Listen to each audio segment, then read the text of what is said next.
السلام عليكم ورحمة الله وبركاته. وعليكم السلام ورحمة الله. سيبو مكاموانبي كوميشونا nze nsanyuse nnyo okulaba weewaawo baakuba essimu yange nga baŋŋamba nti ojjambeerewo naye nga sizikwata nalina musajja mukulu oyo yankubira nnyo amasimu okutuusa bwe yakubira omu ku muganda wange namugamba Amiri muyita muyina kyemugamba naye amasimu takolaki nantuusako amawulire neŋŋamba nja kubaawo era wano natuuseewo essaawa 6 naye ng'abakulembeze nyinza obutakunenya nnyo okukeerewa wabula ebikukwata ebikutaayiza wano ne wano ne wali era nkimanyi nti otudde ku maggwa. Mukadde wange okusooka nkwebaza okozesa obusajja bukulu bwo. Eno Uganda bweba eneeva mu buzibu bwerimu eteekeddwa okubeera n'abantu ab'ensa. Ekizibu kye tukyafunye mu Uganda nti abantu abamu balaba abantu ab'ensa ng'ate abalyayi, kati bo ne beetunda ne beeraga mu bantu ng'abatuufu. Naye ffe mu Busiraamu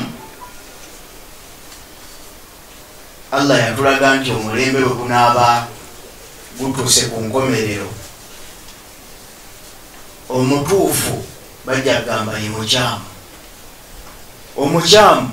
bagambe nti ye mutuufu. Nze nabadde ku TV neŋŋamba nti obeebina abantu b'e Masaka nze mwendi wenjogerera oba babiraba. Omusajja yavunaana mpuuga oba baavunaana mpuuga kulya $5,000,000. Miliyoni mwenda esente zaki zomuwa omusolo. Tewayiseewo nnaku 3-2 ng'ate agenda afukamira agamba nti bannange akawumbi kange ne $2,000,000 nzikola ki? Mazima. Ebyobufuzi ebyokusiiga bannaffe enziro nga bba abatateekeddwa era abatalina mugabo mu nsi yaabwe, ebyo tubiveeko. Mpuuga bw'abajjeyo 5 n'aleetera abantu bannyendo mukungwe wano n'abawaako 2 n'oteeka amafuta mu mmotoka, ensobi ebeera buddawaawo ng'azimbye n'amasomero. Bannange njagala mbabuulire bantu bannyendo mukungwe, Mpuuga ono bw'abeeredde leader of opposition mu Uganda ni parliament, abadde musajja munene ddala weewaawo bunene tebunakuvaako, kubanga era nze nkyakuyita loopu, nze nkyakuyita loopu, kubanga Mpuuga ono bw'oba otambudde wano n'ogenda ekaddugala awo ng'oyita ekaddugala awo loopu bw'alabikira okujjako ne bw'aba muzibe kale atomera ekisenge, ne bw'aba muzibe atomera ekiki.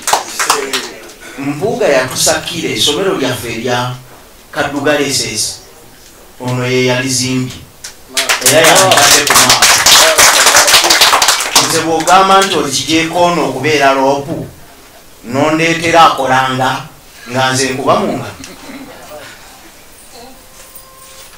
nkakasa nti ekisanja kino nze nasaba nnyo Allah, nali ku TV lumu nendaba omusajja ow'omutwe omulungi gwe mmanyi ng'alina omutwe omuki, naye ng'omutwe gwe bagumuwambyeko,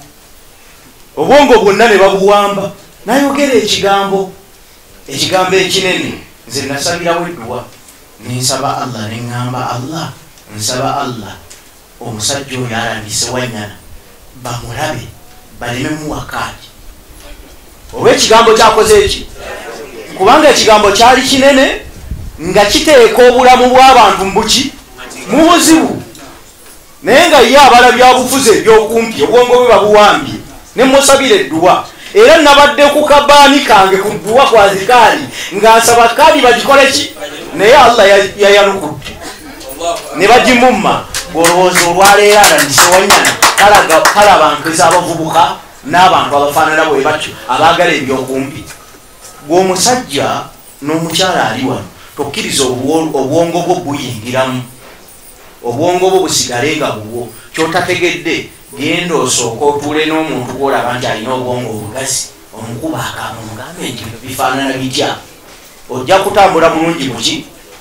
kati edduwa yange egamba bweti kwaladise wanyana njagala abawanguli era nsaba Allah abawanguli nabo bamanye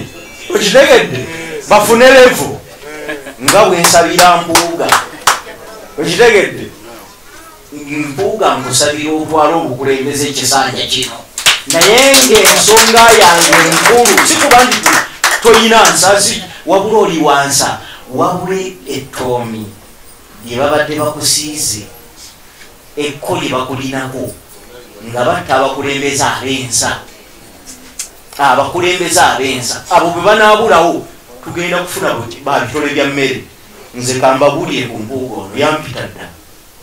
onarebu wampita noŋŋamba Amiri jangu ombuulire wagaanye nkukole ki naye nateeberezangamu neŋŋamba bwe naagenda ewaalo okuwono talowoozedde ekindeese emmere okitegedde ekigambo ekyo naye olwaleero nagambye nja kubaawo okitegedde njogera ebigambo byange ekigambo kyange kiri ki era gye ŋŋenda okutambulira naye gye ntambulira yonna bannange tulina abakulembeze abensa bwe munakkiriza tugende n'ensi nga bwefaanana tubasiige ettoomi tugenda kuba twekubya ekibu bwesooka otunuulire nga pulezidenti 2026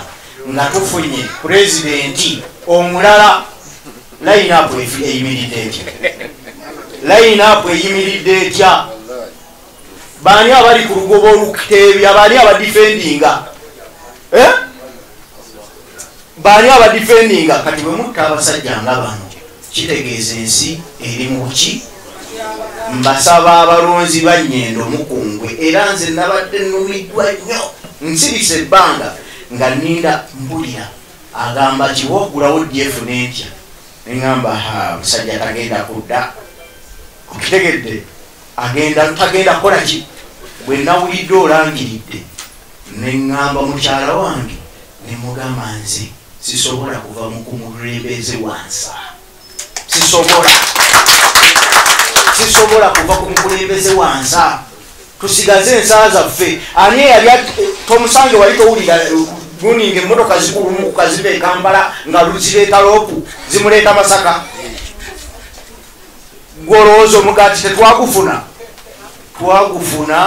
era nze ne bwotampa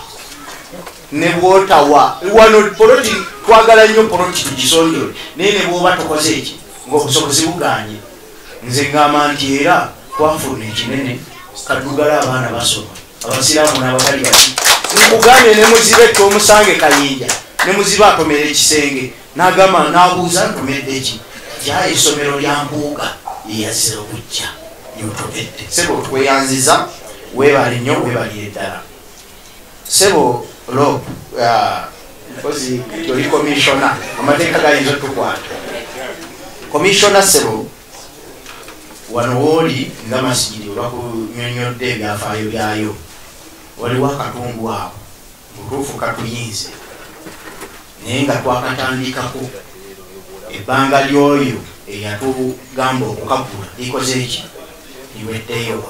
naye nga kabulako emiliyoni 12 kabulako miliyoni 12 sebo mu busajja bukulu nze nyinza okugamba lootu siri mukulu mbukadde bwe mundabamu siri mukulu nze nazaalibwa 81 naye olw'okuba nti ndi mukulembeze Katonda yanyambaza ekifaananyi tusobole okukulembera bato omusange Kayinja ekifaananyi kino mwendi bansitula basajja bakulu abo ekiro tugende twogereza omukyala atunda awo akkiriza akwateko nga sente azaagala lumu twagendayo essaawa 2 ez'ekiro nali ŋŋanye eŋŋamba naye kaŋŋende kubanga wali si maka gange wabula kintu ky'abantu bonna ne tutuulewo omukyalo nakkiriza ne sente ze yali alamudde n'azisalako ne tumuwa ekitundu endagaano neeruma era nkakasa nti wagirabako. Kakati ekitundu ekyo ekisigadde ssebo tukusaba olunule abantu abo nabo tuteekewo akapande nga akapande kebateekawa ekaddugala n'ebitundu ebirala kubanga siri ebyo byokka byokoze bingi. Neyanziza nnyo neyanzeege sebokkiriza malirize n'ebigambo ebyo. Nsaba Allah subhanahu wa ta'ala ateeke omukisa mu bulamu bwaffe ne mu bantu baffe ne maali yaffe ne byonna bye tukola abiteekemu omukisa. Atutaase ebiwadde ebitaliiko ddagala n'ebyo ebituluma abituwonye. Sebo nga maliriza tomusange Kayinja oyo n'abaana ababukedde babeere mu muli gwaffe awo ebapolomootinga n'okukakkanya amazima bebagasitula era bebagakkakkanya kubanga abantu babeera ku TV ku rediyo tomu agamba ki bw'anaatukuba ajja kuba atukoze bubi. Tomusange temugezaako okutta abakulembeze b'ensa olwabo kubanga generation ndi abavubuka abavubuka babulamu abakadde bagenda kutomera era mubalaba batomera bati kubanga abakadde bagenda babakolaki abagenda okubakumakuma fe tukumibwa bukumibwa sebo mutupromotinge mbugane 226 mbuga mu parliament tugenda ku nkyogana nti ekitundu kya Buganda kijja kuba kigudde. Abasajja abagezi tukkiriza abantu abaagala ebyamangu bakwate obukulembeze tutomere nabo temukkiriza. Neyanziza nnyo neyanzeege sebo.